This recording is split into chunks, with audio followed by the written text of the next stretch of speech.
Hola, bienvenidos a todos. Recording. Soy Ruth Echeverría, la responsable del proyecto Que no te alteren las hormonas de la Fundación Alborada, y espero que no estéis teniendo dificultades para acceder, sino que ya estéis por aquí. Como no sé si es la primera vez que participáis en un webinario, lo primero que voy a hacer es explicaros un poco el funcionamiento.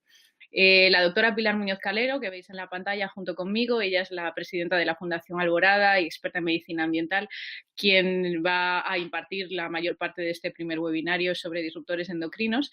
Ella y yo llevaremos el webinario y vosotros como asistentes pues podéis, digamos que tenéis derecho a escribir vuestras dudas a través del chat, que lo tendréis a un lado u otro de la pantalla, de forma que podéis mandar vuestras consultas o vuestros comentarios a través de chat para no interrumpir la imagen.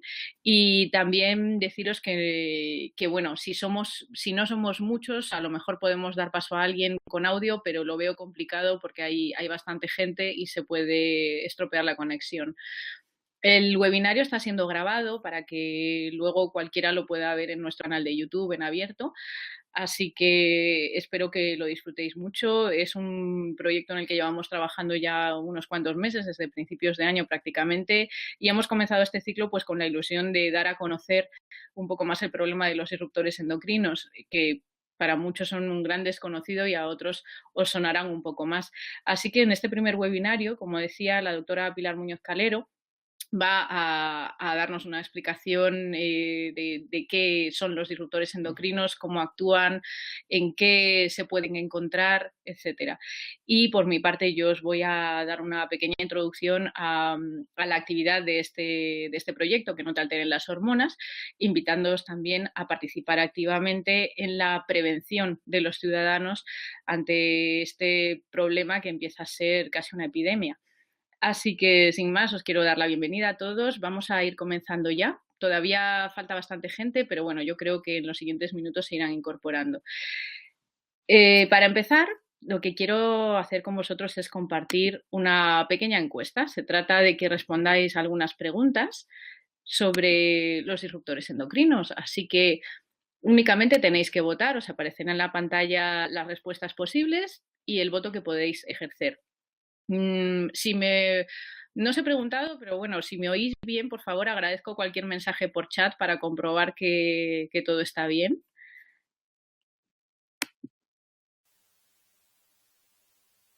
Perfecto, Laura, gracias. Muchas gracias. Bueno, esta es la primera pregunta de la encuesta. Imagino que la estáis viendo. ¿Dónde has oído hablar de los disruptores endocrinos? EDC son las siglas en inglés de disruptores endocrinos, Endocrine Disrupting Chemicals. Y las opciones que os damos son televisión, radio, redes sociales o a través de conocidos. La intención con esto es saber un poco cómo os ha llegado la noticia de que existen estos productos y qué es lo que ha despertado vuestro interés, claro.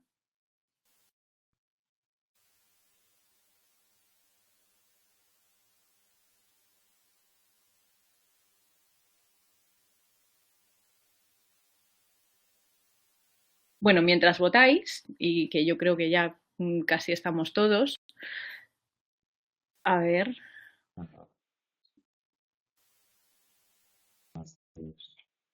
Redes sociales y televisión.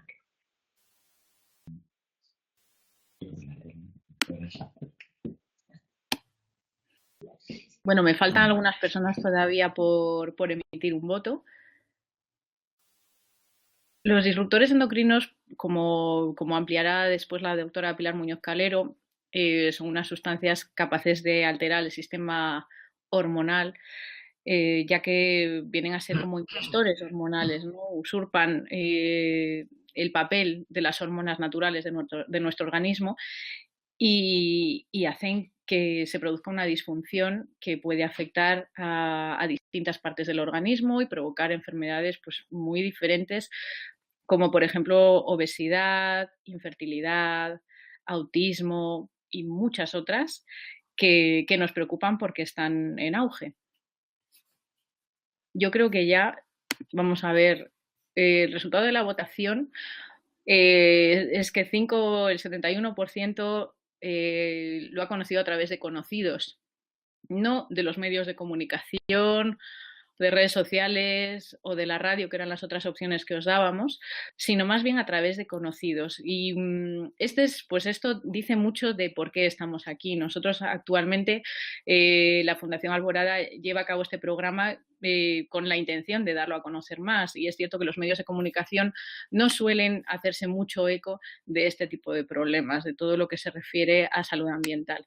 La siguiente pregunta que pongo a vuestra disposición es si creéis que los disruptores endocrinos os afectan personalmente. Es decir, si pensáis que vuestra salud se está viendo afectada por disruptores endocrinos. Como respuesta, seguro que sí, seguro que no, es posible o no tengo ni idea.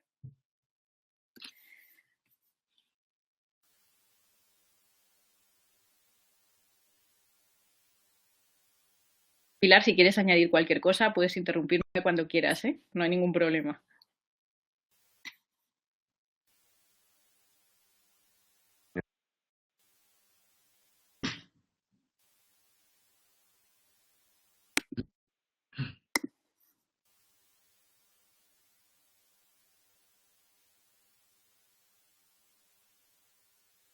Para aquellos que acabéis de llegar, veo que se acaba de incorporar más gente. Estamos realizando una pequeña votación respondiendo a cuestiones que van dirigidas a vosotros como público. Así que os podéis incorporar en el momento en que lleguéis y participar respondiendo a las preguntas de las encuestas. La intención es únicamente tener una idea general de qué pensáis antes de comenzar este ciclo de webinarios o de comenzar otras formaciones que vamos a impartir en disruptores endocrinos, pues saber cuál es el punto de partida, qué conocéis acerca de ellos o qué pensáis.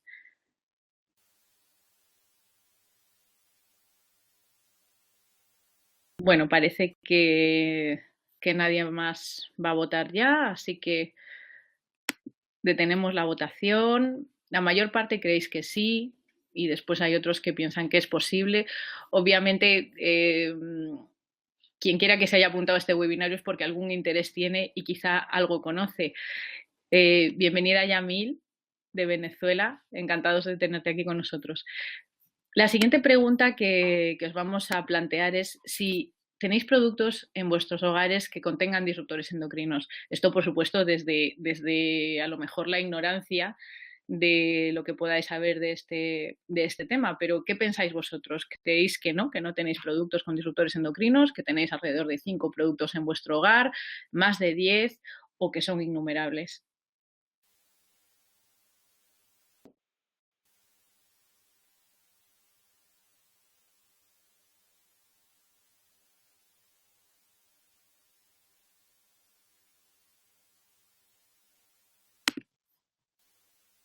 Me he perdido.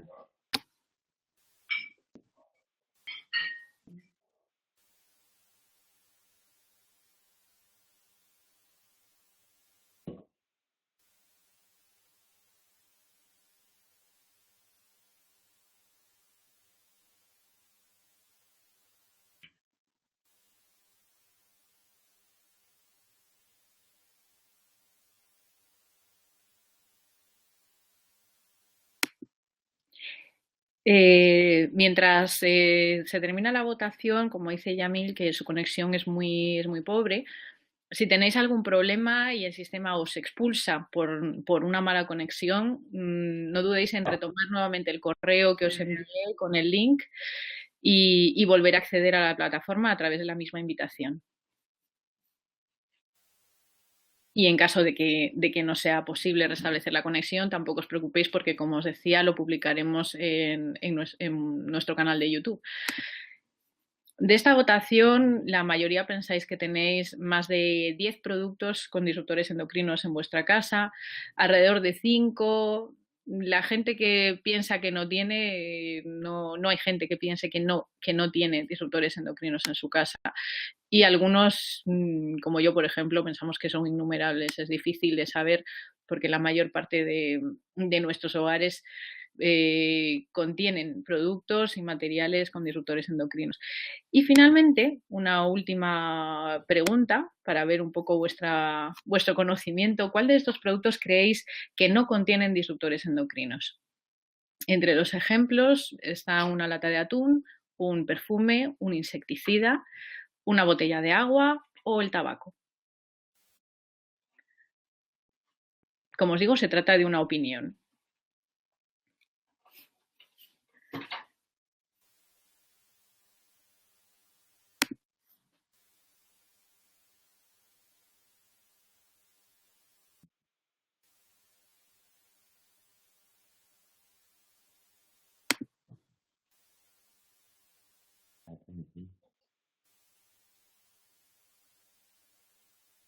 Hola Ana, bienvenida.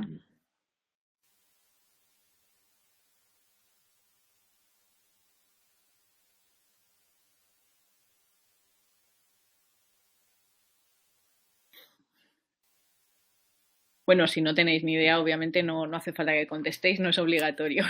Pero bueno, siempre agradecemos vuestra participación.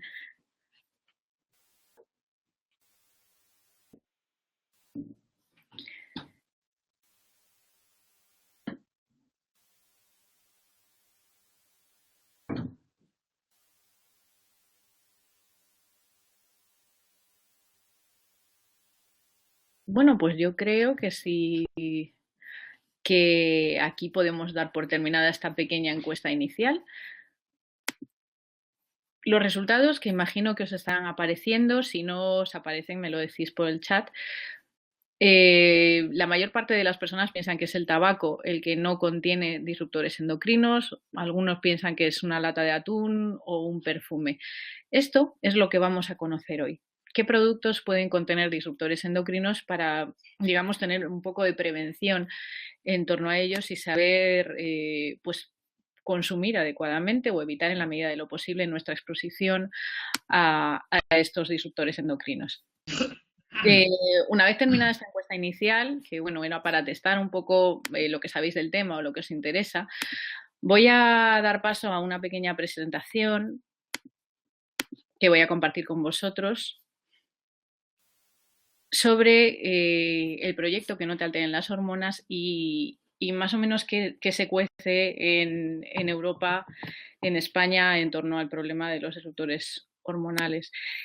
Esta pequeña presentación, bueno, a lo mejor alguien la ha visto ya porque en algún evento hemos hablado de ello. El proyecto Que no te alteren las hormonas es un proyecto propio de la Fundación Alborada en el que hemos comenzado a trabajar desde diciembre del año pasado, enero fueron los primeros pasos. Aquí tenéis una foto de la sede de la Fundación que lo hemos puesto de fondo en este webinar para que conozcáis el ambiente en el que nos gusta estar porque creemos que es el mejor para la salud y para la salud de nuestros pacientes. Las actividades que desarrolla la Fundación se centran sobre todo en torno a la actividad clínica con un gran número de pacientes y que tiene una certificación como hospital de día de la Comunidad Autónoma de Madrid, donde se aplican terapias, como podéis ver, de inmunoterapia, sueroterapia, oxígeno, sauna, y donde hay un gabinete de odontología en el que se trata perfectamente el problema de las amalgamas dentales, la retirada de estas amalgamas siguiendo un protocolo específico. La formación que ofrecemos, dirigida especialmente a profesionales de la salud, está centrada en varios cursos, algunos de ellos con la Academia Americana de Medicina Ambiental, el curso de Patología Ambiental de la Complutense, una introducción a la medicina ambiental que estamos ofreciendo en el Colegio de Médicos, formación en hospitales y formación online. ¿Me oís los demás o es solo cosa de Yamil? ¿Me oís bien?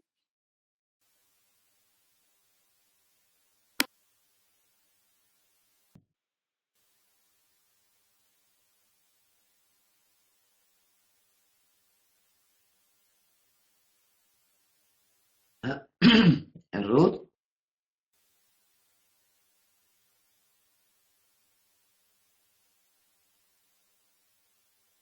a ver, yo no te oigo, Ruth. A ver. A ver, ya estoy de vuelta, ya estoy de vuelta. ¿Me oís bien? Ujú. Vale, perfecto. Bueno, podemos continuar entonces. También tenemos actividades divulgativas entre los que se encuentran proporcionar información sobre la sensibilidad química, ofrecer conferencias y charlas por toda España, traducir los libros de William Rea sobre sensibilidad química y participar en otras publicaciones muy interesantes, no solo sobre esta enfermedad, sino sobre enfermedades ambientales en general, la realización de 2 documentales, uno de ellos ya finalizado, que estamos preparando para presentar a varios festivales, ya os iremos informando sobre ello, y la celebración de un congreso anual o bianual, dependiendo un poco de cómo caigan las fechas, Congreso Internacional de Medicina Ambiental. El último que celebramos fue en junio de este año y bueno, ya a disposición las conferencias del Congreso. Podéis ver la forma de obtenerlas pues, a través de nuestra página web. En la página principal tenéis información sobre el Congreso y el link a cómo tener esas conferencias. Y por otro lado, tenemos una actividad internacional centrada en pues, nuestra pertenencia a 2 grupos. Uno de ellos es HIL, la Organización Internacional HIL. Son las siglas de Alianza por la Salud y el Medio Ambiente en inglés. Y el grupo EDC Free Europe, que es un grupo de acción de varias organizaciones, más de 30, que actúan contra los disruptores endocrinos. Es decir, realizando grupos de trabajo, reuniéndose con miembros del Parlamento Europeo, nos ocupamos de informarles y de presionarles también para que legislen adecuadamente, por ejemplo, contra el Tratado Internacional de Libre Comercio con Estados Unidos y Canadá, por la retirada del carbón, más bien para evitar el carbón como fuente de energía muy contaminante y, por supuesto, el control de los disruptores endocrinos. Y a través de estos grupos también tenemos ocasión pues, de reunirnos varias veces al año y de participar en actos como la COP21, la Cumbre de París sobre Cambio Climático, donde ha ido una delegación en la que, desgraciadamente por motivos de agenda, no hemos podido estar, pero bueno, quizá en la siguiente ocasión nos apuntemos. Estas son algunas fotos del resultado de nuestra actividad. Aquí a la izquierda tenéis nuestro grupo del EDC Free Europe. Abajo somos todo el grupo de unas 35 personas que nos reunimos allí en Bruselas hace menos de un mes. Y aquí arriba las fotos que nos sacamos con los eurodiputados con una flecha que simboliza, es el símbolo de la campaña, donde aunque no se puede leer aquí en la diapositiva, pero dice cómo me afecta. La flecha la ponen señalando, por ejemplo, a una botellita de agua, a algún plástico, etcétera, que contiene disruptores hormonales. Y nos preguntamos cómo me afecta esto. Lo que queremos es que alguien nos diga cómo nos está afectando, porque lo que falta es información al respecto. Los proyectos en los que trabajamos son las Semanas sin Pesticidas, por ejemplo, uno de ellos, con conferencias sobre la comida ecológica, con talleres de huerto ecológico, degustación para comparar alimentos ecológicos y convencionales. Y esta es una iniciativa que viene de Francia, de una organización francesa, que organiza estas actividades del 20 al 30 de marzo en todo el mundo, de forma que cualquiera de vosotros, si pertenecéis a alguna entidad que quiera organizar alguna actividad en este sentido, pues puede ponerse en contacto con ellos. Si buscáis Semanas sin Pesticidas, simplemente en Google podéis tener la información y contactar con Génération Future, que son la organización francesa que lleva organizándolo ya unos cuantos años. Y por otro lado, como fruto de las reuniones mantenidas en el último Congreso Internacional de Medicina Ambiental, sacamos la declaración de Brunete sobre medicina ambiental, donde se exponen 10 puntos para la promoción de la salud y de la medicina ambiental. Ya han firmado más de 100 entidades y particulares, médicos y pacientes, por la mejora de la situación de los enfermos ambientales en España y en el mundo. Os invito también a contribuir con vuestra firma a este documento. También lo tenéis en nuestra página web en www.fundacion-medioalborada.org. Y finalmente llegamos al proyecto que nos tiene hoy aquí, que es Que no te alteren las hormonas. Esta campaña está dirigida tanto a gobernantes como a población general y el objetivo es claro, reducir la incidencia de las patologías provocadas o agravadas por disruptores endocrinos.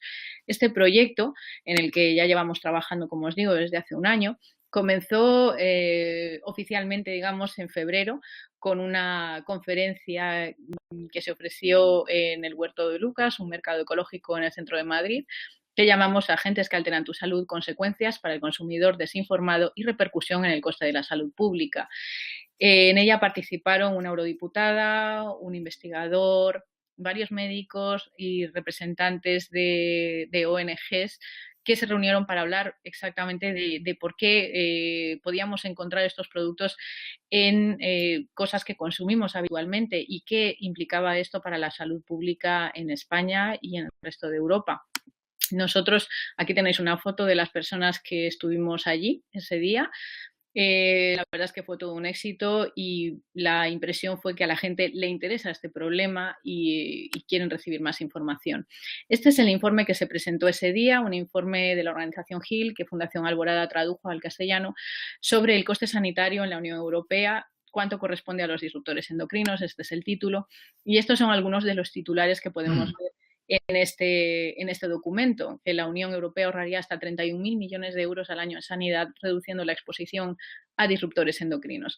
Esta cifra ya se ha visto superada por un informe, por ejemplo, de la Endocrine Society, que ya indica que son más de 100.000, 157, si no recuerdo mal, millones de euros que se podrían ahorrar mediante la reducción de la exposición a disruptores endocrinos.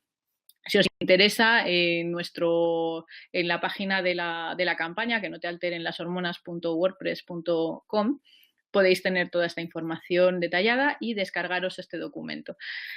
Aquí se habla de fertilidad, se habla del cáncer de mama. 1 de cada 8 mujeres en Europa desarrollará cáncer de mama durante su vida. Estos son estadísticas muy elevadas.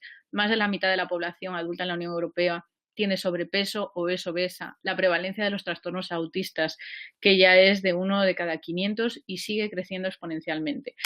Todo este tipo de cosas, estimando simplemente que los disruptores endocrinos son responsables del 2 al 5% de estas enfermedades, y es una estimación bastante a la baja.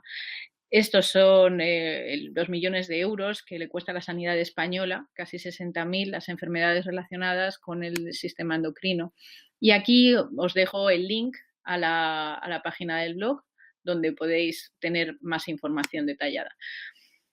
Más recientemente, en octubre, tuvimos otro evento sobre disruptores endocrinos con el que queríamos llegar a los gobernantes. Ahora que tenemos las elecciones cerca, lo cierto es que se complicó un poco porque ya estaban prácticamente disolviendo las cortes, pero fue una buena ocasión para reunir a muchos especialistas en disrupción endocrina y para llegar a algunos representantes de gobiernos locales que sí que quieren tomarse en serio el problema y actuar.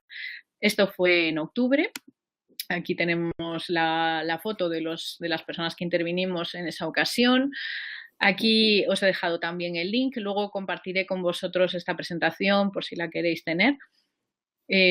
Como veis, ahí está el doctor Nicolás Olea, perteneciente al grupo de investigación de Granada, de disruptores endocrinos de la Universidad de Granada, uno, por no decir el mejor que hay en España actualmente, y otros muchos, por ejemplo, a ver, tenemos por aquí a Jesús Ibarlucea del País Vasco, tenemos a Ángel Nadal, que habla de la química verde, muy interesante, y al doctor Juan Antonio Ortega, a la derecha del todo, que es del Hospital Virgen de Arrisaca de Murcia, que trata cáncer infantil.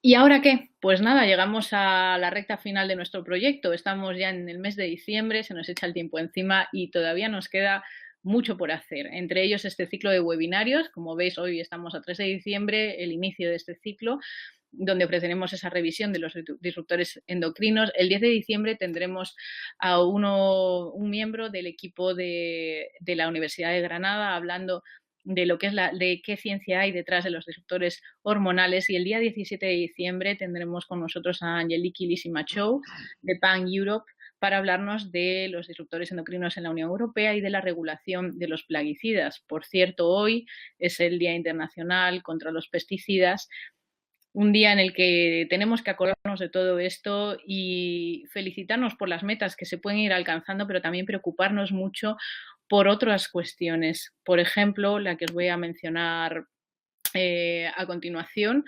Antes de ello, el curso online que vamos a comenzar dentro de nada, a mediados de mes. Está ya publicado en la página web, en el blog del proyecto. Un curso gratuito también en el que vamos a tener con nosotros al doctor Nicolás Olea y, por supuesto, a la doctora Pilar Muñoz Calero para hablar de todos estos temas que veis. Se hablará de una introducción al sistema hormonal, de los contaminantes ambientales, de los disruptores endocrinos, de enfermedades relacionadas con disrupción endocrina como el cáncer y de las políticas y alternativas que hay en España y en Europa actualmente. Aquí tenéis también los links por si queréis inscribiros. Como os digo, es totalmente gratuito como parte de este proyecto. Y esto que quiero compartir con vosotros, esto de Actúa, son dos iniciativas que hay ahora mismo en marcha contra el glifosato. Ahora, dentro de poco, se va a renovar la licencia del glifosato. El glifosato es un herbicida que, como algunos de vosotros sabréis, no solo es considerado cancerígeno posiblemente cancerígeno por la Organización Mundial de la Salud, sino que también es un disruptor endocrino. Y la Agencia Europea de Seguridad Alimentaria le ha quitado la razón a la Organización Mundial de la Salud, no lo considera cancerígeno y piensa renovar, bueno, ellos no, la Comisión Europea piensa renovar la licencia de glifosato basándose en ese informe de la Agencia Europea de Seguridad Alimentaria. Estas dos acciones, para las que os he puesto el link, son simplemente para facilitar vuestro apoyo a la campaña contra el glifosato.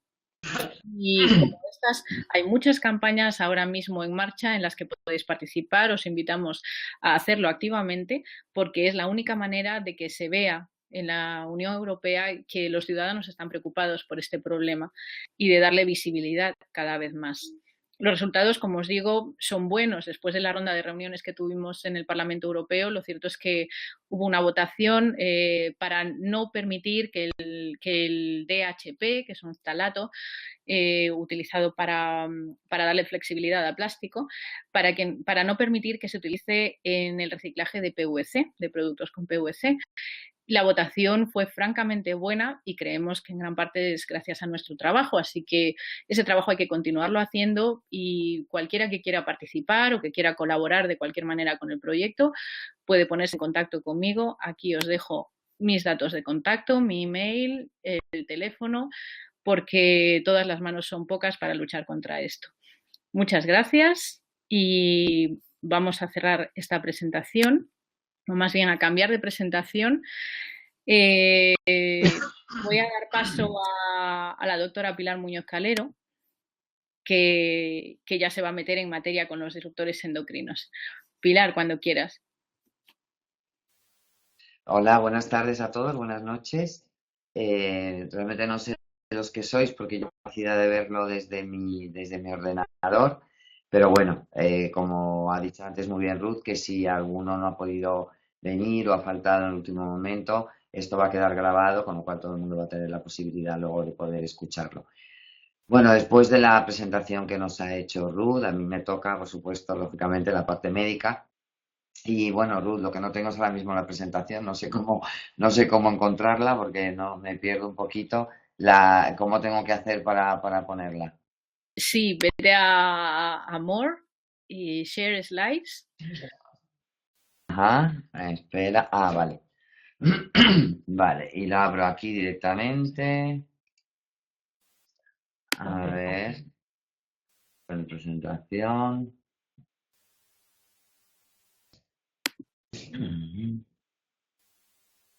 A ver, un segundo, se está abriendo, espero que no tarde mucho. Bueno, esta es una de las presentaciones que ya estuve hablando precisamente en el encuentro que hubo, que os ha contado Ruth, lo hicimos en Caixa Forum y que realmente tuvimos la oportunidad de tener unos grandes expertos, entre ellos Nicolás Olea, como todos conocéis, pero también estuvo Juan Antonio Ortega de Murcia, que la verdad que fue maravilloso escuchar su discurso realmente, porque no fue una ponencia, incluso no puso ni siquiera diapositivas, pero bueno, él hablaba directamente desde el corazón, el sufrimiento que estaba viendo diariamente en ese hospital infantil de todos los niños afectados y que fue muy impactante. De hecho, yo creo que todo el auditorio, ¿no? Pues se quedó, se produjo una energía muy especial.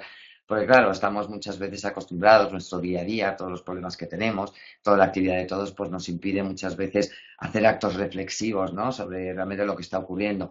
Claro, cuando una persona como él es pediatra, trabaja en un hospital, está tratando con niños con una incidencia de cáncer increíble, niños con enfermedades tremendas y relacionadas con todos los tóxicos, a educar a las familias, a los padres, y realmente, pues claro, es enormemente duro, ¿no? Entonces, pues fue os invito de verdad que la escuchéis porque fue muy, muy emocionante, ¿no? Ver una persona directamente subió y dijo, yo no voy a poner ninguna diapositiva, no voy a poner ninguna presentación, simplemente os voy a hablar de lo que es mi experiencia y os voy a transmitir un poco, pues, el dolor, ¿no? Y la impotencia y la desesperación que siento ante todo lo que está ocurriendo y cómo los niños son realmente los que están sufriendo las consecuencias de la gran inconsciencia, ¿no? Y de la gran, bueno, pues eso, incapacidad, ¿no? De los seres humanos adultos de poder ver estos problemas. Bueno, ya tengo abierta la presentación, entonces vamos a iniciar. Algunas de las diapositivas las pasaré un poquito más rápido, porque si no a lo mejor se puede hacer un poquito largo. Entonces, bueno, pues intentaré que quizá fijarme en las que sean más importantes o que creo que puedan ser más básicas para que realmente pues os quedéis con algún concepto claro, ¿no? Bueno, en primer lugar, pues deciros que realmente ha aumentado muchísimo el conocimiento sobre antes estas sustancias o estos productos prácticamente no se oían, ¿no? Ya hoy día, pues casi todo el mundo, de alguna u otra manera, a través de algunas de las vías, perdón, que hemos visto antes, pues la gente realmente está informada o ha oído algo, o por lo menos le suena algo, ¿no? Entonces este conocimiento nos ha llevado, por supuesto, entonces a tener una mayor preocupación y bueno, y saber sobre todo que además es inquietante que estos productos precisamente lo que van a provocar es una alteración del sistema hormonal, ¿no? Algunas de estas investigaciones pues nos llevan a cómo realmente están aumentando la incidencia de enfermedades que están relacionadas con estos disruptores endocrinos, como la diabetes, la infertilidad, la obesidad, el cáncer de mama y de próstata. Algunas cifras, ¿no? Por ejemplo, sobre la Organización Mundial de la Salud, sobre lo que dice de la obesidad. Desde 1980 la obesidad se ha más que doblado en todo el mundo. En el 14, más de 1.900 millones de adultos de 18 o más años tenían sobrepeso, de los cuales más de 600 millones ya eran obesos. En el 2014, el 39% de las personas adultas de 18 más años tenían sobrepeso y el 13% también eran obesas. La mayoría de la población mundial vive en países donde el sobrepeso y la obesidad se cobran incluso más vidas de personas que la insuficiencia ponderal. Hablamos siempre de cómo, de alguna manera, el hambre en el mundo y la cantidad de gente que muere, ¿no? Pues es todavía más impactante que hay más gente que muere incluso de obesidad. En el 2013, más de 42 millones de niños menores de 5 años tenían sobrepeso. Algunas cifras sobre la diabetes. Se calcula que en el 2014 la prevalencia mundial de la diabetes fue del 9% entre los adultos mayores de 18 años. En el 2012 fallecieron aproximadamente 1,5 millones de personas como consecuencia directa también de la diabetes. Y según algunas proyecciones de la Organización Mundial de la Salud, esta enfermedad será la séptima causa de mortalidad en el 2030. Aquí algunos hemos cogido, por supuesto hay muchas más cifras, ¿no? Pero sobre todo nos hemos fijado más en el problema de fertilidad humana, eh, cómo la calidad del esperma ha descendido un 50% en los últimos 59 años, la infertilidad, tasa de parejas que busca ayuda médica por infertilidad ha aumentado un 10%, va aumentando un 10% cada año, y el criptorquidismo o hipospadias, uno de cada 15 nace con criptorquidismo, con criptorquidia. Sobre la disfunción endocrina, el cáncer de mama, una de cada 8 mujeres desarrollará esta patología a lo largo de su vida. Sobre el cáncer de tiroides, su incidencia aumenta un 7% anualmente en Europa. Y sobre el cáncer de próstata, un cuarto de todos los cánceres, suponen un cuarto de todos los cánceres en hombres. Los disruptores endocrinos, además de estas enfermedades, que son las más frecuentes, también generan otras enfermedades como problemas neurológicos, enfermedades del espectro autista, hiperactividad, Alzheimer, trastorno de déficit de atención, problemas también del sistema inmunológico, problemas cardiopulmonares, sobre todo relacionados con la hipertensión, asma, enfermedades coronarias, etcétera. Esta gráfica se ve muy mal, solamente quedarnos con un dato en el que vemos que en el año 1975 aproximadamente padecían autismo 1 de cada 5.000 niños, y estamos hablando que el último estudio que se ha hecho en el 2012, estamos hablando ya de 1 por cada 45 niños. O sea, imaginaros prácticamente un niño por cada clase en el colegio. Algunos datos que nos podrían ayudar a recuperar el sentido común, porque muchas veces la verdad es que conociendo todo esto y sabiendo esto y escuchando esto, es un poco difícil pensar que no reaccionemos y que realmente no tomemos medidas generales mucho más drásticas. Y a veces pienso que realmente esto tiene mucho que ver con una pérdida, ¿no?, de uno de los sentidos más importantes, que es el sentido común, que creo que en el ser humano está muy olvidado últimamente. Bueno, los compuestos químicos que no forman parte de la composición habitual del cuerpo humano, es decir, lo que llamamos los agentes tóxicos, se llaman xenobióticos, ¿no? Realmente el gran desarrollo de la industria química en las últimas décadas ha hecho aumentar de una manera pues excepcional el número de estos compuestos, y cada día se introducen al menos en el mercado unas 3 sustancias nuevas. Por su naturaleza, que es lipofílica, es decir, que son capaces de estar en las grasas, en los lípidos, pues tienen la capacidad de atravesar las barreras del organismo con mucha facilidad. Sabéis que las células del organismo, las membranas, son fosfolípidos, por lo tanto es grasa, y son capaces estas membranas de secuestrar estos tóxicos, con lo cual al penetrar dentro de las membranas de las células también son capaces de penetrar dentro del citosol, del citoplasma de la célula, y penetrar también incluso dentro del núcleo, provocando incluso daños a nivel del ADN. Esta frase, la verdad es que me gusta nombrarla, porque todavía me sorprende que haya muchos médicos e incluso y bioquímicos, psicólogos, que les extraña, ¿no?, cuando parece que estamos hablando de cifras, estamos hablando de cosas que realmente parece que se están sacando de contexto y que no tienen realmente de verdad una realidad verdadera, ¿no? Y entonces la pongo porque realmente el Casaret es uno de los libros de la Biblia de los toxicólogos, ¿no? Es un libro clásico de consulta de todos ellos.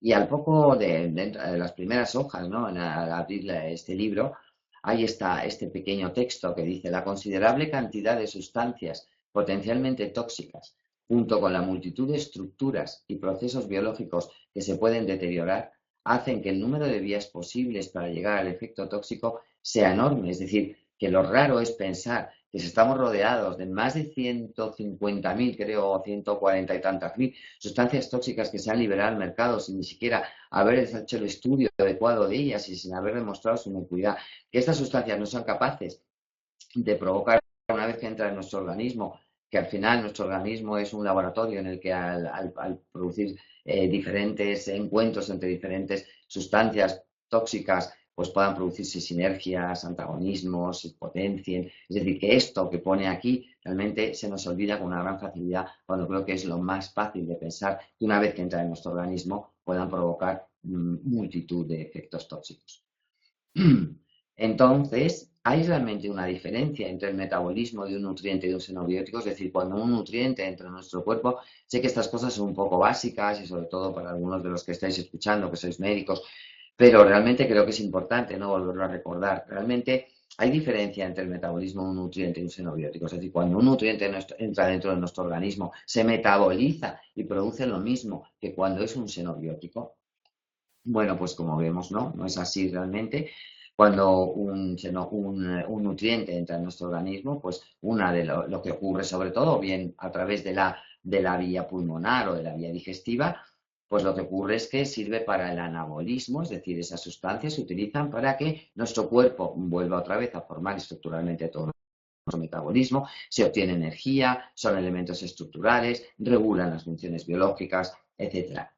Mientras que cuando un xenobiótico, un agente realmente tóxico que es ajeno a la vida, pues cuando llega a nuestro organismo no puede utilizarse para el anabolismo, el cuerpo no lo puede utilizar para nada realmente. Entonces dice: ¿qué hago yo con ello?, ¿no? Entonces lo que hacen es ocupar un espacio provocar alteraciones metabólicas, generación de radicales libres, una respuesta inmunológica patológica alterada, daños a las células, incluso al núcleo, al ADN, a las membranas, etc. Bueno, algunas características de los disruptores endocrinos son capaces de interferir en el normal funcionamiento del sistema hormonal, como ya os ha comentado antes Ruth. Se comportan principalmente como estrógenos o andrógenos, por lo que van a actuar como hormonas sexuales. Y lo que es más curioso es que realmente lo que hacen es imitar, es decir, son saboteadores, se les llama incluso moléculas saboteadoras, porque entran en no es capaz de distinguir es verdad la sustancia que se de un disruptor. No es capaz de distinguirlo. Los receptores los van a recibir de igual modo, realmente son verdaderamente peligrosos porque están saboteando, ¿no?, las funciones bueno, pues normales y fisiológicas de nuestro organismo. Aquí vemos las maneras diferentes que tienen de actuar, pues como veis, no sé si os acercáis, podéis ver cómo la hormona llega a la célula y normalmente pues llega a su receptor y se produce una reacción que es la reacción adecuada. Las cosas, es decir, que haya un bloqueo, o sea, como veis, aquí el disruptor endocrino puede producir un bloqueo, ocupa ese receptor y entonces llega un momento en que la hormona llega, se encuentra que el receptor está ocupado y no puede actuar. Entonces no hay acción, lo que hay es una inactividad y una falta de reacción por parte de la célula. Puede que realmente este imitador hormonal, ¿no?, este disruptor endocrino, entre en el receptor y provoca una reacción en exceso, es decir, una respuesta exagerada, o bien al revés, una respuesta insuficiente. Bueno, algunos de los conceptos quizá más básicos, ¿no?, importantes, y sobre todo entender qué los hace tan complejos, ¿no? Bueno, pues porque todos sabemos y hemos oído siempre que cuando realmente la dosis la hace el veneno, ¿no? Como ya lo hemos oído, es decir, a mayor dosis, pues más toxicidad. Pero sin embargo, estas sustancias realmente pues están siendo muy provocadoras ante estos conceptos no tan tradicionales. ¿Por qué? Pues porque realmente esto no se cumple con estas sustancias.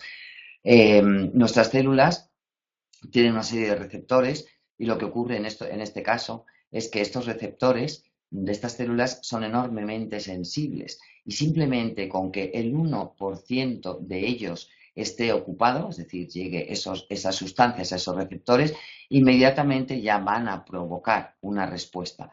¿Qué es lo que ocurre? Que si se ocupan ya más receptores y más del 1% de esos receptores empiezan a ser ocupados, el organismo reacciona como con un sistema de defensa, un sistema de alarma, y hace que en un momento determinado se bloqueen esos receptores para que la célula, quiere decir que entonces la célula es capaz de reaccionar más ante una pequeña dosis de estas sustancias que ante una gran dosis en el que se produce ese mecanismo de alguna manera de defensa. Ventanas críticas de exposición, bueno, lógicamente durante el embarazo, cuando todavía el sistema embrionario, cuando está el embrión, cuando realmente todavía estamos dentro, ¿no?, del útero y somos muchísimo más vulnerables a todas estas sustancias. Es lógico, ¿no?, entender esto. Es como cuando uno está construyendo la casa, no tenemos el mismo riesgo de provocar alteraciones cuando la casa ya está construida a cuando está empezando a construir una casa y hay que coordinar al fontanero, con el electricista, con el carpintero. Imaginaros el lío cuando de repente a lo mejor el fontanero coloca una tubería cuando todavía no ha llegado el albañil y ha hecho el lugar adecuado. Es decir, que es muy importante en el momento en que algo se está construyendo que haya una gran armonía, una gran comunicación por las distintas personas, ¿no? Pues en el cuerpo nos pasa exactamente igual. Hay una gran cantidad de información en el momento en el está formando y si en ese momento aparecen estas sustancias, lo que están alterando es precisamente esa comunicación. Y entonces, estas sustancias, por eso, muchas veces no son tóxicas en sí mismas porque sean tóxicos, sino que lo que son dañinas y tóxicas es porque provocan, como consecuencia de precisamente del efecto que tienen, es que alteran esa información, alteran la comunicación y eso hace que luego se puedan producir, lógicamente, unas patologías. Por eso esa ventana crítica del embarazo es muy importante tenerla en cuenta. Luego también otra de las características que tiene un carácter más latente que inmediato, es decir, normalmente la respuesta se ve en el tiempo, no es causa-efecto inmediata. También tiene que ver esto que tienen efectos transgeneracionales o epigenéticos, es decir, que si nosotros en un momento determinado durante el embarazo podemos nosotros hemos podido estar afectados con esto, podemos transmitirlo durante el embarazo y eso va a hacer que pase de generación en generación. El efecto cóctel o mezcla, es decir, lo que ya sabemos siempre, ¿no? Es que se tienen en cuenta los estudios, sobre todo que se hacen pues con sustancias individuales, y entonces, bueno, pues si hay una sustancia, un talato, por ejemplo, que es un disruptor endocrino, o el bisfenol A, si tiene 0,05 microgramos, imaginaros, pues entonces es una dosis tan pequeña que a veces dicen, bueno, que ya hemos dicho que a veces las dosis son más peligrosas, las dosis bajas, ¿no? Pero aún teniendo en cuenta o no teniendo en cuenta eso, pues lógicamente, pues uno piensa, pues bueno, pues no es quizá tan importante, pero lo que hay que tener en cuenta es ese cóctel, es decir, que estamos, pues al cabo del día, que nos podemos poner en contacto, a lo mejor, pues con, no sé, con 1000 sustancias, con 1500, con 2000, no lo sé, es decir, desde que nos levantamos hasta que nos acostamos, lo que comemos, lo que bebemos, lo que respiramos, lo que hay en nuestras viviendas, lo que hay en nuestra ropa, lo que estamos continuamente, entonces es continuo, entonces eso es lo que llamamos el efecto cóctel. Nadie se ha sentado y ha hecho un estudio y ha dicho, vamos a ver este efecto cóctel. ¿Qué es lo que ocurre si sumamos las pequeñas dosis de todas aquellas sustancias a las que estamos expuestos de forma diaria? Entonces, bueno, muy importante tener en cuenta. Otro es el efecto bloqueo de las proteínas. Esto es algo muy interesante. Nosotros en nuestro organismo, sobre todo en el momento de lo mismo, ¿no? En el momento del embarazo, en el útero, existen unas proteínas en nuestro organismo que lo que hacen, como pueden tener tanto riesgo que ciertas hormonas como los estrógenos, tiroides, pues hormonas tiroideas, pues puedan realmente estar en exceso, existen unas proteínas específicas que se ligan a estas hormonas para evitar que estas hormonas estén en exceso en esos momentos. Entonces, ¿qué ocurre? Que al unirse a estas hormonas dejan de actuar. Y entonces es una manera de protegernos para que la dosis sea justo la adecuada. ¿Qué es lo que ocurre con los disruptores endocrinos? Que estas proteínas no reconocen esos saboteadores, no reconocen esas moléculas que realmente están imitando. Y al no reconocerlas, están libres por la circulación. Por lo tanto, estas proteínas nos protegen de nuestras propias hormonas, que quizás que son mucho menos dañinas, pero no son capaces de protegernos ante estas otras moléculas que son imitadoras de estas hormonas. Otro efecto a tener en cuenta es el comportamiento de que sean más débiles. Bueno, parece ser que se ha hecho un estudio y que estas sustancias imitadoras son más débiles quizá en su acción, pero lo que sí que es muy importante tener en cuenta es que sin embargo son mucho más en cantidad, se encuentran cuantitativamente, son mucho mayores porque se miden en partes, en ppm en lugar de ppb, es decir, una parte por millón es mucho más concentrado que una parte por billón. Bueno, vamos a ver dónde se encuentran. Envases, los envases de plástico, recubrimientos de latas, otros envases de uso alimentario, ¿vale? Tienen sobre todo bisfenol A y talatos. Alimentos, algunos pescados que tienen metales pesados, como el mercurio, por ejemplo, en la ropa. Tejidos como el poliéster, que proceden también de reciclaje de plástico. En los tintes para teñir prendas. Las tintorerías son muy peligrosas, ¿no? El tricloroetileno es una sustancia que realmente es un disruptor endocrino y normalmente la gente lo desconoce. Y cuando siempre alguien lleva una prenda de la tintorería, desde luego recomiendo que la tengan ventilando y que no se les ocurra ni ponérselas directamente ni meterlas en un armario cerrado, porque eso emite durante bastante tiempo y es muy, muy, muy tóxico. Luego, por ejemplo, los juguetes con plástico también, con bisfenol A, talatos, electrodomésticos y utensilios de cocina, productos de electrónica, por ejemplo, que se recubren con piloretardantes bromados, ¿no? Antiadherentes en sartenes, como Nicolás Olea muy bien dice, ¿no? Los PFOAs, que son realmente curiosos, ¿no? Cuando vemos estas sartenes que son tan prácticas porque realmente no se pegan cuando queremos hacer una tortilla o cuando queremos freír un huevo, pero que después de utilizarla durante tiempo nos damos cuenta que ya prácticamente ese recubrimiento medio blanquecino que había ya casi ha desaparecido. Entonces, cuando nos preguntemos dónde está, pues se ha quedado en el alimento y dónde está al final, en nuestra sangre. Productos de limpieza, higiene y cosméticos, por ejemplo, como los parabenes, que se utilizan en muchísimas cremas, muchísimas, casi todas las cremas, incluso en cremas ecológicas yo me he llegado a encontrar. Bueno, el control en los productos ecológicos con respecto al cosmético no es tan exhaustivo como en los alimentos. En muchos champús también. Algunos cosméticos y colonias también tienen talatos. De hecho, Nicolás Olea dice y su equipo hicieron un estudio sobre, no sé si fueron, no sé, 30 o 40 tipos de marcas diferentes de colonias en el mercado y en todas ellas se encontraron una serie de microgramos de talatos. Y luego una de las cosas más sorprendentes y que ahora está llamando más la atención y que era muy desconocida, los tickets de los cajeros. Algunos de ellos contienen bisfenol A, entonces, claro, imaginaros aquellas personas, por ejemplo, que trabajan en una caja y que están continuamente y durante el día se han podido poner en contacto con qué cantidad en sus manos, ¿no? Con qué cantidad inhalando ese producto que va desprendiendo poco a poco esos papeles que hay en los cajeros y que están recubiertos de ese bisfenol A. De hecho, ya se ha exigido en que en los lugares públicos, en algunos países, retiren este tipo de tickets, ¿no? Bueno, algunos de ellos vamos a hablar sobre ellos. El bisfenol A, por ejemplo, que es lo que es uno de quizás los más conocidos y por los que más se está luchando, forma parte del plástico de policarbonato. De hecho, ya está prohibido en Francia. En Canadá también se está retirando y también se ha prohibido. Se asocia con cáncer de mama y de próstata, trastornos metabólicos como diabetes y obesidad, riesgo cardiovascular, problemas reproductivos, etcétera. Algunos talatos, como ya hemos visto antes, ¿no? En aditivos plastificantes, en el PVC. Algunos problemas que tienen son son tóxicos para la reproducción. Parabenes son conservantes empleados en productos de cuidado personal o como conservantes de alimentos. Tienen también efectos sobre las hormonas tiroideas y afecta también a la cantidad de la movilidad de esperma. Quiero recordaros que desde el año 2000 parece ser que se han hecho numerosos estudios y que no se ha encontrado un solo seminograma normal. Compuestos perfluorados, los PFOS, familia de polímeros halogenados, el grupo de los halogenados, en utensilios de cocina antiadherentes, textiles, embalajes, cosméticos, el cloroetileno, como ya hemos hablado, en las tintorerías, los filtros ultravioletas, todas aquellas cremas, ¿no? Compuestos de oxibenzona y que son derivados del camfor, que pueden provocar también disrupción endocrina y afectar a la reproducción de la descendencia.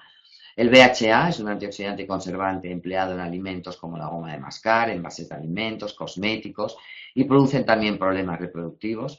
Algunos pirorretardantes bromados, como ya hemos hablado, que se ha comprobado que algunos alteran las hormonas tiroideas también.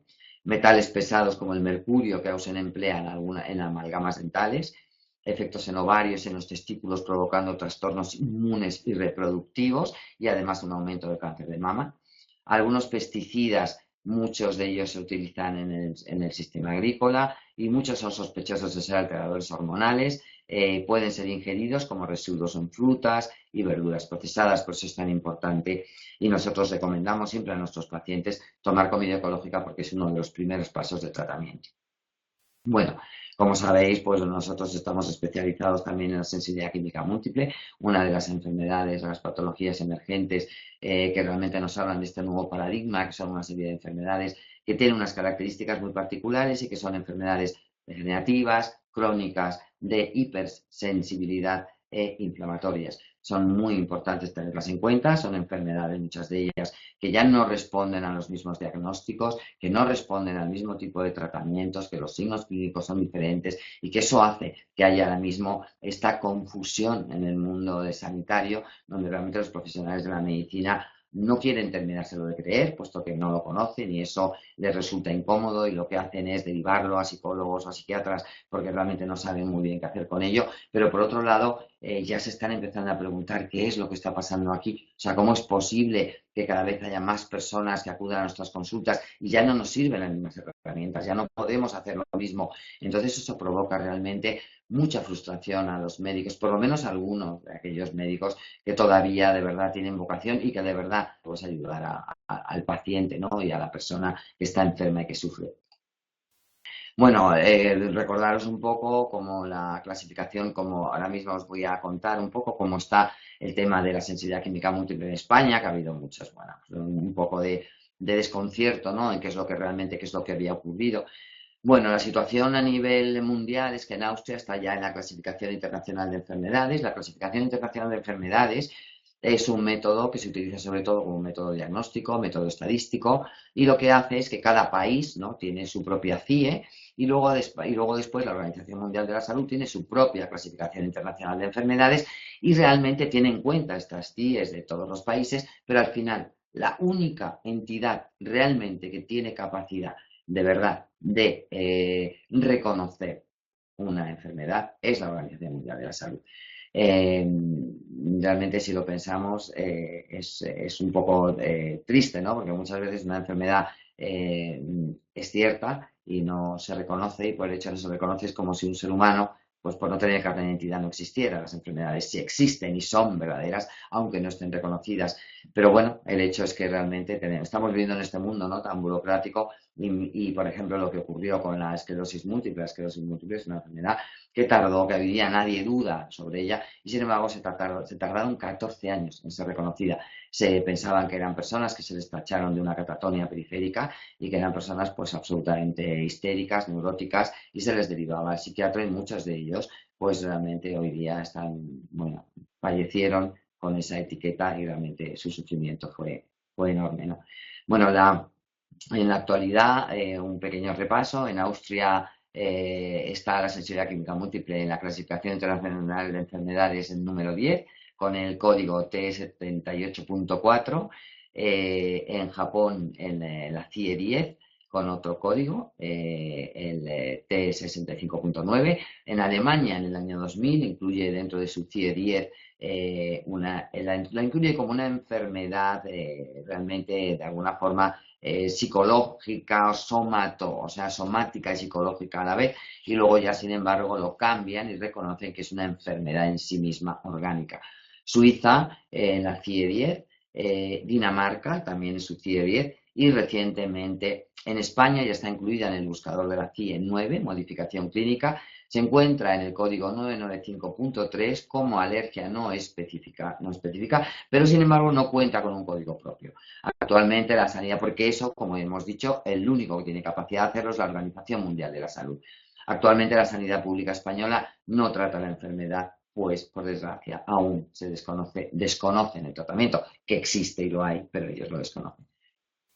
Bueno, esto es un pequeño fragmento que hemos cogido de cómo el Gobierno contesta oficialmente a la pregunta de un grupo parlamentario el 4 de diciembre de 2014. Dice: las personas con sensibilidad química tienen garantizada la atención sanitaria y el acceso al sistema sanitario público, ofreciéndose una atención integral y la continuidad de la atención prestada a estos pacientes, independientemente del nivel asistencial en el que se atienda, junto con una mayor coordinación entre la atención primaria y la especializada. Además, al tratarse de patologías de curso evolutivo crónico, se van a beneficiar de los adelantos y trabajos realizados en el seno de la estrategia en el abordaje de la cronicidad. En este sentido, se mejorará y reforzará la aplicación de medidas para ayudar principalmente a los profesionales de los equipos de atención primaria en la toma de decisiones sobre el diagnóstico, valoración, tratamiento y otros aspectos relacionados con la sensibilidad química, y avanzar en unas pautas comunes de actuación que contribuyan a un manejo más eficaz de estos pacientes. Esto, a pesar de estar aquí escrito, os puedo asegurar que no es cierto. Por supuesto que no existen medidas prácticamente en casi ningún hospital. Y bueno, de eso pues realmente, por supuesto, ni saben diagnosticarlo la mayoría de las veces, ni saben ni conocen ningún tipo de tratamiento. Nosotros incluso en la fundación, cuando tenemos pacientes que tienen que hacer alguna pequeña intervención quirúrgica, una colonoscopia o alguna otra intervención, tenemos que presentar un papel especial, un pequeño informe y recomendando incluso que tomen unas medidas necesarias en el quirófano, que laven con agua de bicarbonato, que no utilicen una serie de productos, incluso recomendando una serie de anestesias. Y bueno, que a veces, no digo siempre, pero a veces hemos tenido resistencias, hemos tenido conflictos con estos hospitales y con estos médicos, incluso en la parte pues más burocrática, ¿no? Para llegar a lograr realmente estos cuidados que parece que aquí en esta carta nos dicen como si ya fuera algo que estuvieran teniendo en cuenta. Bueno, deciros un poco por encima de lo que consiste la sensibilidad química, que es aquella enfermedad que se manifiesta por una serie de reacciones adversas ante niveles ambientales mínimos. Mínimos es mínimo. Es decir, a veces los niveles son hasta absolutamente incomprensibles, ¿no? Porque a veces pueden ser hasta kilómetros de distancia y una persona puede llegar a captar, ¿no?, alguna pequeña cantidad de producto. Bueno, Tiene una serie de características, pero creo que esto no es el momento aquí porque ya más o menos lo conocéis.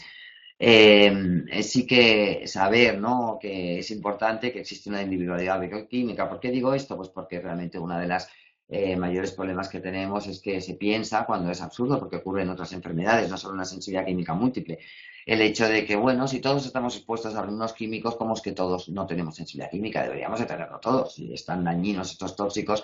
Y claro, es como el que piensa, bueno, si estamos todos expuestos al tabaco, todos los fumadores, ¿por qué no hemos tenido todos cáncer de pulmón? Porque todos no hemos desarrollado la misma enfermedad. Es decir, a mí me sorprende que todavía hay algunos médicos que digan eso, ¿no?, cuando sabemos muy claramente pues, que hay una serie de factores genéticos, un estado de nutrición y carga corporal en el momento de la exposición, unos sistemas de detoxificación, unos polimorfismos genéticos, y una serie de condiciones que hacen que seamos diferentes unos a otros y que ante una misma situación uno no responda ni reaccione de la misma manera, pero eso no quiere decir que no sea dañino ni que no sea tóxico para todo el mundo.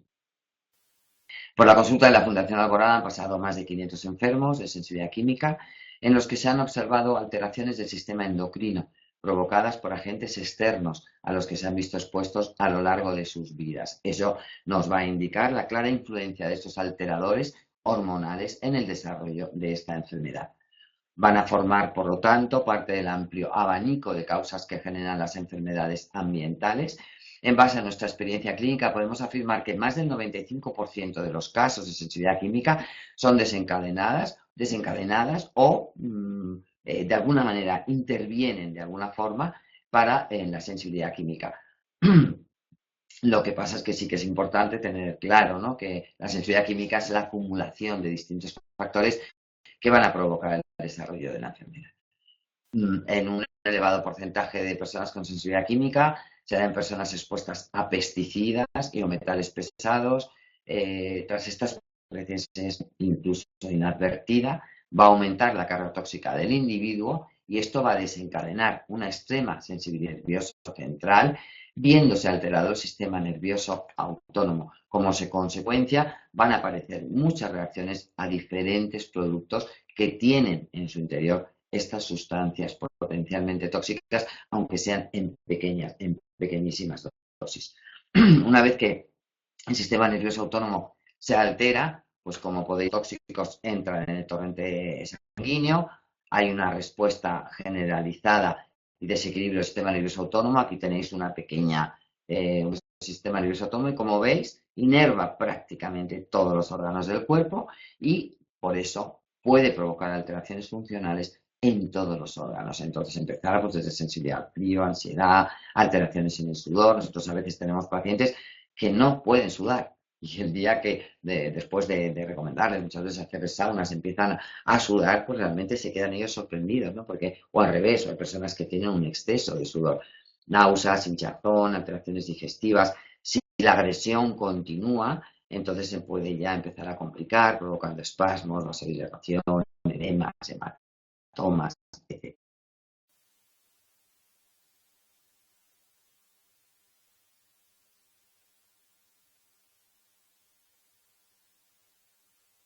Y vemos como, por ejemplo, el tolueno, el cloroformo, el diclorobenceno. Aquí vemos análisis, quizá vamos a algunos de ellos. Aquí si vemos el tricloretano, como habíamos ya visto. Luego, por ejemplo, el caso del lindano, pero ese famoso pesticida que se utiliza incluso para los piojos, para los niños, ¿no?, que hasta hace muy poco incluso se seguían utilizando, ¿no?, se vendían en la farmacia esas lociones, ¿no? Realmente es un órgano clorado, es un derivado del DDT que incluso está tienen incluso muchas veces han podido tener contacto con el lindano, con ese derivado del DDT, pues hace muchos años, pero la vida media a lo mejor puede ser de 50 o 60 años, con lo cual al 50 está en contacto con la sustancia, a veces tenemos hasta un 50% anterior, ¿no? Como vemos aquí, por ejemplo, el bisfenol A, estos son análisis que hacemos en grasa, biopsias grasas, y vemos como en algunos casos también aparecen en el bisfenol A. Aquí más casos. Más casos. Bueno, aquí vemos como los PBBs, ¿vale? Los polibromados, que también es un disruptor, ¿no?, endocrino. y que, bueno, pues como que rompe el proceso fisiológico, ¿no? Y que tiene que ver con todo lo que habíamos hablado de la infertilidad, etcétera. Aquí vemos ya no es una biopsia grasa, sino unos análisis de sangre en los que se va a medir la sensibilidad de los linfocitos, es decir, a la sangre se le expone a una serie de tóxicos, de sustancias tóxicas. Aquí vemos algunos de ellos, pero normalmente se expone a muchos más.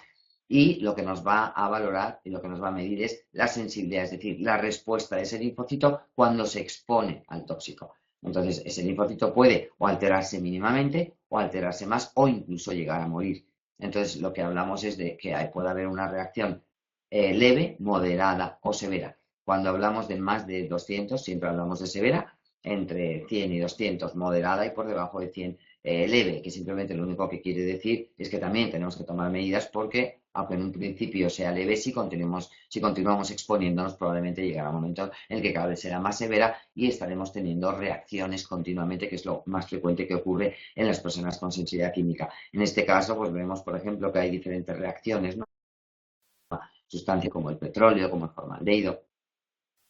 Fijaros el lindano, 410, una reacción realmente exagerada, tremenda. Esta persona tenía que ver con la agricultura y había estado utilizando pesticidas y también bisfenol A, como veis, tenía también una reacción bastante elevada al bisfenol A. Aquí vemos también algún caso más. Los talatos, veis que ya hemos hablado, el talato es uno de los productos de los disruptores endocrinos más frecuentes que se utilizan en los plásticos, en las botellas, en todos los plásticos, incluso estos plásticos para congelar, ¿no?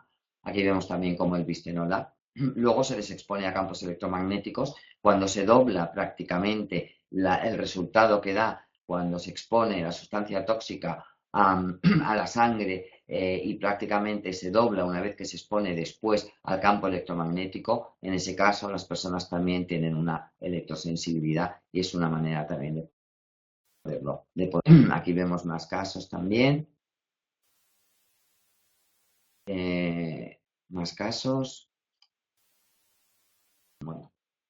Esto es otro análisis que hacemos, que es el DNA-ADUCT, cuando los aductos de DNA, es decir, cuando a veces el tóxico se une a algunas proteínas, en el caso que se une al ADN, pues puede formar lo que llamamos aductos. Eso va a hacer que altere algún tipo de gen que va a codificar hacia que en muchos casos son enzimas, y entonces se va a ver alterada la fuente para la que tiene que actuar esa enzima, ¿no? Por ejemplo, pues en este caso vemos cómo el bisfenol A ha provocado un aducto en el ADN y que lo que está provocando está en un gen que es el que codifica la enzima DNA ligasa.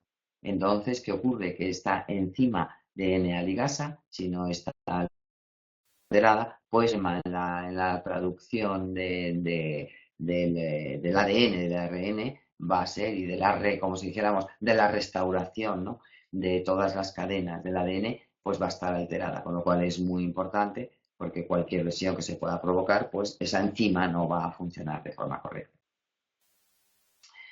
También hacemos algunos análisis para poder valorar los metales pesados, ¿no? y algunos oligoelementos y minerales esenciales, no para medir la desnutrición en sí mismo, sino son elementos, cofactores o coenzimas que van a ayudar a que nuestro metabolismo funcione de manera correcta, y si no existen o están deficitarios, lo que van a hacer es que no vamos a ayudar a funciones tan importantes como los sistemas de conjugación, para poder en la fase 2 de desintoxicación, para poder eliminar una serie de sustancias tóxicas, no va a ayudar a hacer todas las reacciones bioquímicas del organismo de tal manera que no van a poder funcionar de forma adecuada, y eso, las consecuencias, además de otras muchas, pero sobre todo es que hay una mala detoxificación y lo que ocurre es que se produce un aumento de la carga tóxica en el cuerpo cuando una sobrecarga, y eso es lo que hace que en un momento determinado al final pues una gota pueda desbordar el vaso y se produzca este tipo de patologías. Aquí vemos también que además medimos arsénico, cadmio, plomo y mercurio,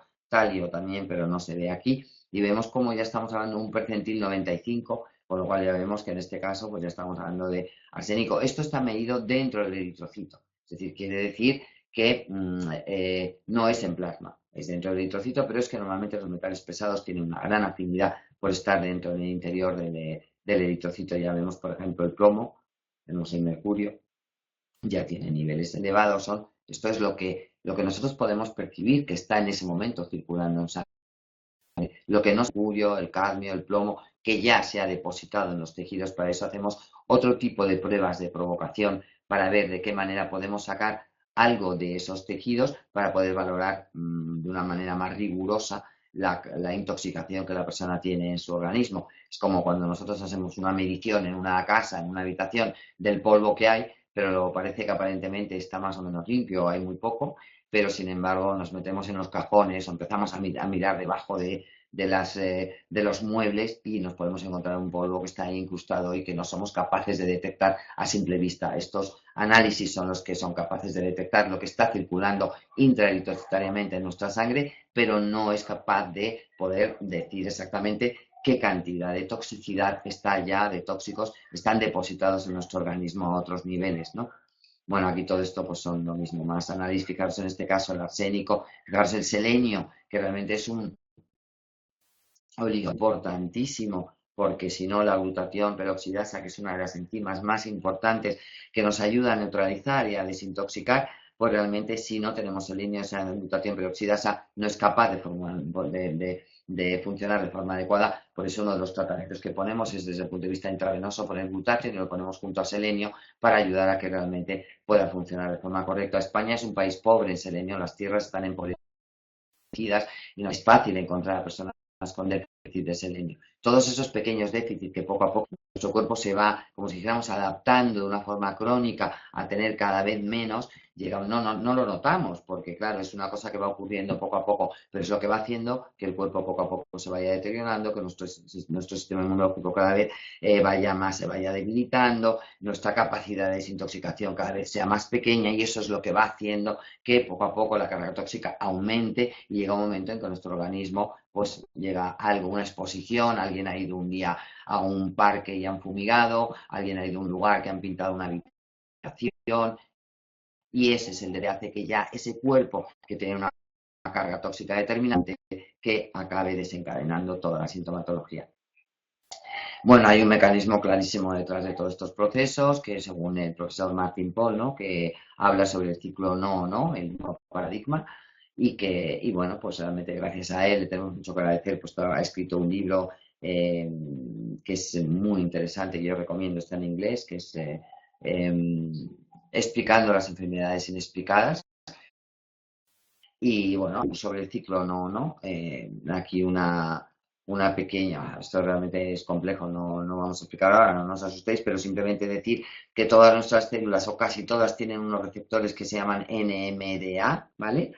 Y que muchos tóxicos, o sobre todo él habla de 7 grupos de tóxicos, pueden excitar este receptor, hace que se produzca un aumento del óxido nítrico. El óxido nítrico a su vez va a reaccionar con otro radical libre que es el superóxido, y cuando el óxido nítrico reacciona con el superóxido forma el peroxinitrito, que es un oxidante muy potente, muy dañino, que va a aumentar el estrés oxidativo, produciendo una entrada de calcio en el interior de la célula y haciendo que se produzca pues una alteración del factor NF-κB, de la formación y la síntesis de interleuquinas inflamatorias, y eso va haciendo que se vaya generando más óxido nítrico, más radicales libres, y por eso se llama el ciclo no, porque es un ciclo vicioso en el que se va retroalimentando a sí mismo, y esta es la base fisiopatológica de las personas con sensibilidad química que van provocando este tipo de reacciones en todo el organismo, y además son reacciones que van cambiando y que van variando. Por eso es una de las cosas que más despista, ¿no?, a los profesionales. ¿Cómo es posible que un día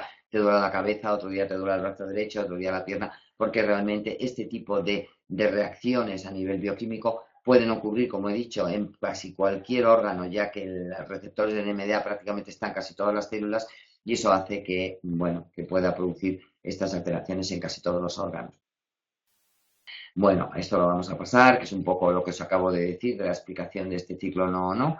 Bueno, por último, las conclusiones. La exposición a disruptores endocrinos está, por supuesto, como hemos visto, ampliamente extendida y afecta a toda la ciudadanía en mayor o menor grado, con mayores efectos en las mujeres, sobre todo embarazadas y en los niños. Alteran el sistema endocrino y provocan desequilibrios que van a a resultar en disfunciones y enfermedades múltiples que en las últimas décadas se están viendo incrementada de una manera exponencial su incidencia. Bueno, como hemos llegado a esto, y termino con esta reflexión, es una parte, bueno, en el libro de sensibilidad química, el riesgo tóxico diario, escrito por Carlos de Prada y que de alguna manera, pues bueno, financió la Fundación Alborada. Hago una pequeña reflexión, ¿no? En la introducción en la que hablo sobre, voy a leer literalmente, pero no sé si la ceguera, la indiferencia y la desidia o tal vez el abandono de nuestro verdadero poder ha hecho que todos estos avisos no hayan sido suficientes para frenar el daño que ya está afectando al hombre. Hemos caído en las propias garras de nuestra codicia, de nuestra malsana curiosidad disfrazada de verdadero interés por el conocimiento. Hemos sido víctimas de nuestra prepotencia y arrogancia, creyendo que porque hemos sido capaces de descifrar algunos secretos de la vida, ya nos hemos convertido en los únicos y verdaderos creadores. Gracias por haberme escuchado, gracias por darnos la posibilidad de poder, bueno, participar y compartir realmente nuestra lucha con todos vosotros, de que es duro después de seguro a estas horas de haber estado todos con vuestro trabajo, el haber, bueno, dedicado una parte de vuestro tiempo a tener más interés y más conocimiento sobre todo esto, realmente os honra y yo me alegro mucho y para mí es un honor que hayáis estado con nosotros participando en este webinar. Muchísimas gracias. Gracias a ti, Pilar. Bueno, pues ha llegado el momento de que expongáis vuestras dudas o comentarios. Ya he visto algún comentario en el chat de Laura Curtiela, que nos pregunta ¿qué laboratorio practica este tipo de análisis? Imagino que se refiere a los análisis que has mostrado sobre, porque era el momento de los metales pesados, ¿no, Laura? Creo recordar que así era. Análisis están los análisis son algunos americanos en Doctor Data, algunos análisis y los demás análisis son Acumen. Acumen es un laboratorio que está en Manchester y realmente son análisis, bueno, extraordinarios. Nos dan muchísima idea, ¿no? De realmente lo que nos podemos encontrar. Ahí lo dejo en el chat para que podáis tomar nota. Y bueno, pues cuando queráis podéis comenzar con las preguntas. También hay un mensaje de agradecimiento, pues por supuesto, gracias a vosotros por estar ahí, por participar. Lo del presupuesto de Laura, no sé yo, dependerá de muchos factores, Laura. Yo creo que esto es muy variable. Bueno, no sé si la doctora Pilar quiere comentar algo sobre el presupuesto que necesita una persona para que sea posible restablecerse. Pienso que es complicado decir, imagino que te refieres a la sensibilidad química, pero puede ser muy complicado establecer un presupuesto sin saber de dónde se parte, ¿no, Pilar? Es decir, sí, realmente no es fácil.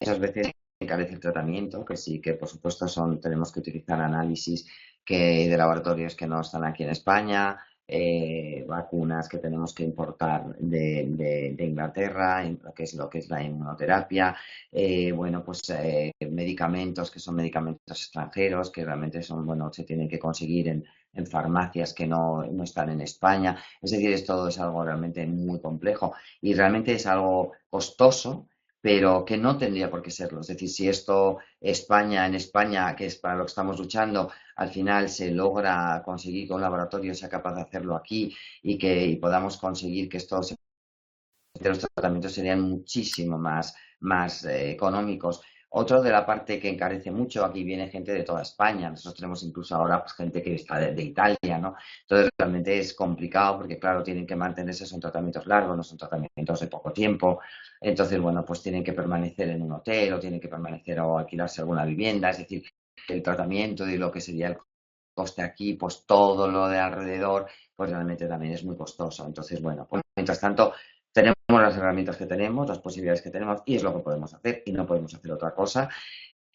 Algunas veces intentamos personas en situaciones realmente muy críticas, intentamos a través de la fundación pues que pueda haber algún bueno, facilitar, ¿no? O parcialmente conseguir algunas becas para personas y poderles pagarles el tratamiento, pero realmente eso indigna mucho y da mucha rabia porque de verdad se podían lograr y que muchísima más gente tuviera acceso a esto, porque creo que en un futuro, no sé, no puedo decir corto, porque realmente no creo que todavía podamos hablar de corto plazo, pero yo estoy más esperanzada en que sea a medio plazo, no tenga que ser un largo plazo, porque además nos damos cuenta que aunque sea, tristemente, el ser humano muchas veces hasta que no cae, no se tropieza de verdad y no lo sufre realmente en su propio cuerpo, pues no reacciona y la tristeza es que la incidencia de estas enfermedades cada vez es mayor, estamos hablando de hasta ya un 15%, ¿no? De personas afectadas en diferentes grados y va a llegar un momento en que no va a quedar más remedio, ¿no? Que hacer esto mucho más accesible.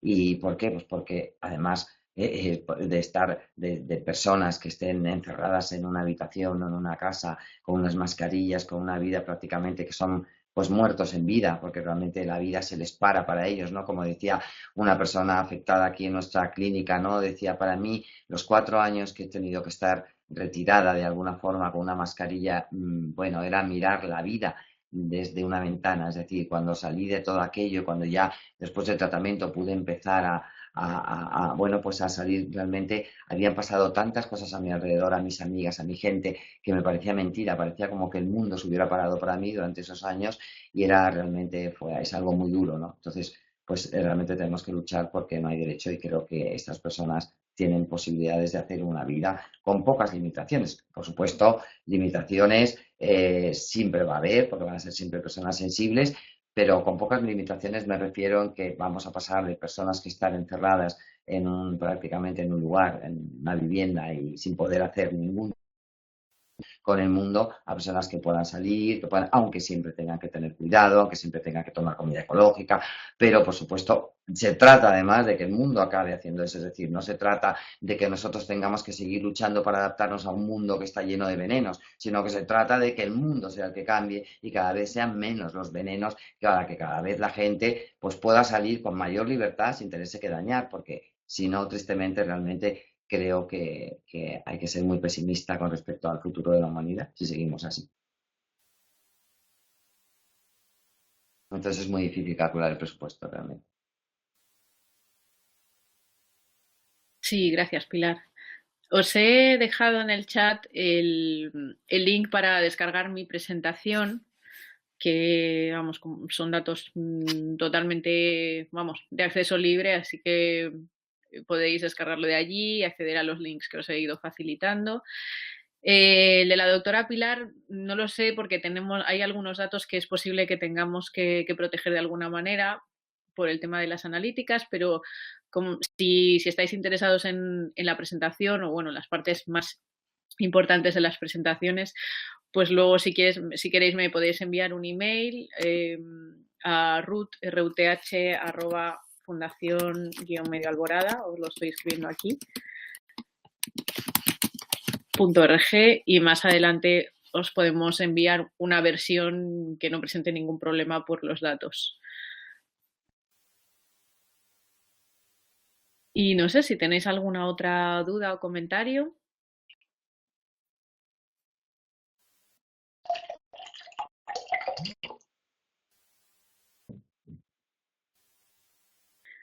Bueno, pues si no hay nada más, yo creo que podemos dar el webinar por finalizado. Ya sabéis que ha sido el primero, en la introducción.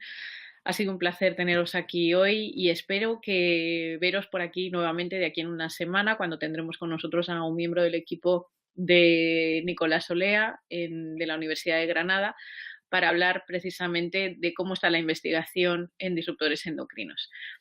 Muchísimas gracias a todos vosotros, gracias por vuestro interés y gracias por todo lo que hacéis, que os conocemos a unos cuantos y sabemos que actuáis y de verdad os tomáis muy en serio este problema.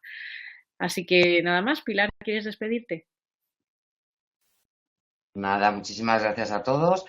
Animéis a los siguientes webinarios, van a ser muy, muy interesantes y bueno, yo creo que tengáis una idea más completa, todavía un poquito más en el tema, merece la pena. Pues hasta la siguiente y buenas noches.